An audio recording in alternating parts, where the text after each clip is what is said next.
जिस चीज का डर था वही हुआ। ये जो इतना शानदार एक प्रोटेस्ट हो सकता था स्टूडेंट के साथ में, वो पूरे तरीके से फेल हो गया। और मैं कहूंगा कि प्रोटेस्ट और एसएससी के इतिहास में सबसे बड़ा फेलियर है। और इस प्रोटेस्ट के फेल होने के पीछे जो सबसे बड़ा कारण है वो सिर्फ एक है कि टीचर्स, मैं ये नहीं कह रहा हूं कि इंटेंशन गलत है, लेकिन खुद को हीरो बनाने के चक्कर में कि मैं हीरो या मैं हीरो, इस प्रोटेस्ट का सत्यानाश हो गया।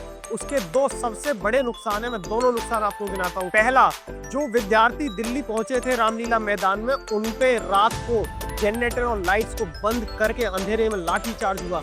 बच्चों और लड़कियों के साथ लाते मारी गई, उन्हें घूसे मारे गए। ये बर्बरता बच्चों के साथ हुई। और यहाँ तक नहीं, बच्चों के ऊपर एफआईआर भी दर्ज हुई। एक सिंगल बच्चे के ऊपर भी अगर एफआईआर दर्ज हुई है तो उसका करियर तो वैसे ही खत्म।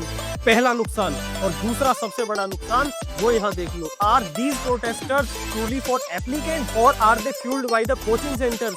जिस चीज का डर था वही हो गया। देख लो, ये डीओपीटी का ट्वीट है, ये साफ कह रहे हैं कि ये प्रोटेस्ट फ्यूल्ड करा गया है कोचिंग सेंटर्स की तरफ से। ये कोई सच्चा प्रोटेस्ट नहीं है। और इसी चीज का डर था। और ये सिर्फ इसलिए हुआ है क्योंकि टीचर्स आपस में लड़ते चले गए कि मैं अच्छा हूँ और मैं तेरे से बड़ा हूँ, मैं हीरो हूँ, बन लो हीरो। सत्यानाश कर दिया बच्चों का। SSC says glitches of computer based exams resolve, suspects coaching centres. फोड़ दिया टीकरा एसएससी ने टीचर्स के ऊपर, कोचिंग सेंटर्स के ऊपर। यही डर था और लड़ लो। और भाई मैं ये बिल्कुल नहीं कह रहा हूँ कि ये टीचर अच्छा है, ये टीचर गलत है। टीचर्स अपने विद्यार्थी के लिए हमेशा अच्छा ही करना चाहता है, सारे टीचर्स अच्छे हैं। लेकिन खुद को बड़ा दिखाना, खुद को हीरो बनाना, इस चीज ने पूरा प्रोटेस्ट खराब कर दिया। और मैं खुल के कहता हूँ कि हाँ, इस अहंकार ने या खुद को बड़ा दिखाने के चक्कर में टीचर्स ने स्टूडेंट के साथ गलत किया है। और हाँ, उन टीचर्स में मैं भी शामिल हूँ। मैं खुल के कहता हूँ कि हाँ, हमें माफी मांगनी चाहिए इन विद्यार्थियों से। लेकिन सच ये है कि जीवन में कुछ गलतियों की माफी नहीं होती। और मैं तो पहले से इस चीज के बिल्कुल फेवर में नहीं था। अगर 5 बजे के बाद की परमिशन नहीं थी